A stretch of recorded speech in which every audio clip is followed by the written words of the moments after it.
Kamu sedang makan dan minum atau sedang bunuh diri secara perlahan? Ya, seperti yang kamu lihat itu adalah gula. Gula merupakan silent killer yang jarang dijelaskan sama orang-orang. Dan tanpa sadar kamu sangat menyukainya ataupun kamu sudah mengkonsumsinya secara berlebihan. Video ini tidak kebetulan mampir di berandamu. Mungkin semesta ingin menyelamatkanmu lewat pengetahuan ini. Hal pertama kali yang muncul di benakmu ketika berbicara tentang gula adalah rasa manis dan enak. Batas konsumsi gula hanya dianjurkan 50 gram atau setara 4 sendok makan. Bagaimana jika kita mengkonsumsi lebih dari itu?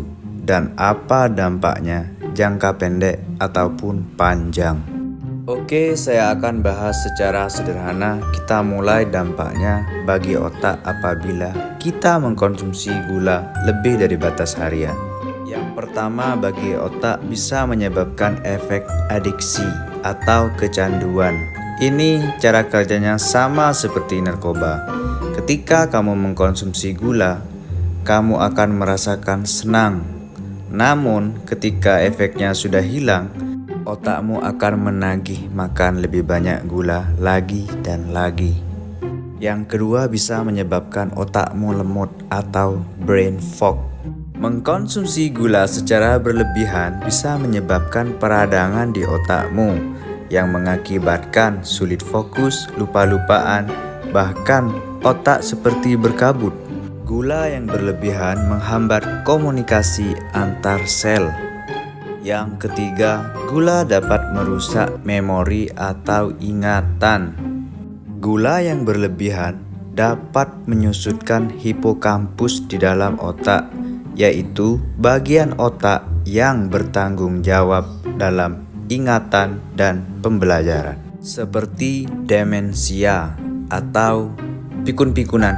Konsumsi gula yang berlebihan bisa menyebabkan suasana hati kita buruk atau mood swing, seperti yang sudah kita bahas sebelumnya tentang korelasi usus dan otak.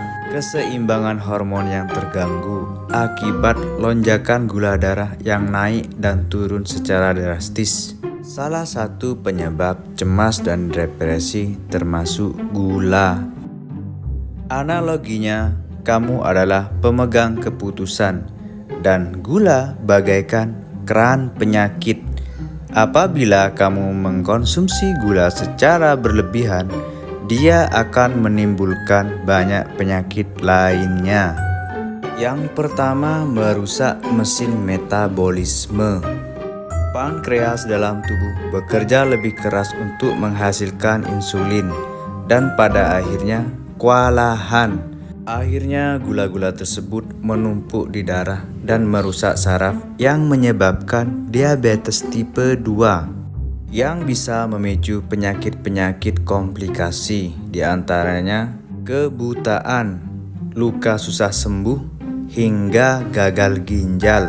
Yang kedua, konsumsi gula berlebihan bisa menyebabkan karat pada pembuluh darah. Dinding pembuluh darah meradang menyebabkan penyempitan pembuluh darah, lalu tekanan darah naik. Ini bisa menyebabkan penyakit stroke dan jantung. Yang ketiga, gula yang berlebihan bisa merusak fungsi hati atau liver. Fruktosa hanya diolah oleh liver. Apabila gula berlebihan, liver akan mengubahnya menjadi lemak yang membungkus hati sendiri atau bisa disebut fatty liver. Liver yang sudah mengandung lemak bisa menyebabkan kanker hati atau sirosis. Yang keempat, kelebihan gula bisa menyebabkan pelemahan imun. Karena gula dapat menghambat kemampuan sel darah putih untuk memakan virus ataupun bakteri. Ini menyebabkan imun tubuhmu lemah, yaitu gampang terserang sakit, flu, batuk, dan apabila mengalami luka, lama penyembuhannya. Yang kelima, penuaan dini atau glikasi. Gula yang berlebihan akan menempel pada protein dalam tubuh hingga menciptakan molekul yang berbahaya. AGE ini dapat merusak kolagen. Hasilnya, kulit cepat keriput, sendi kaku dan nyeri, hingga organ bagian dalam tubuh cepat menua. Kesimpulannya sederhana, itulah kenapa orang-orang di zaman ini tidak sampai berumur panjang, bahkan terlihat lebih tua daripada usianya. Coba kita bayangkan sebentar, hampir semua makanan di zaman ini mengandung tinggi gula. Gula hanyalah benda mati dan bukan makhluk jahat. Yang menentukan semuanya adalah keputusanmu, mau mengkonsumsi gula secara benar ataupun berlebihan. Semoga video ini menggugah pikiran dan kesadaran kamu, sehingga kamu punya kemampuan untuk menyelamatkan dirimu sendiri beserta orang-orang yang kamu sayangi. Jangan lupa subscribe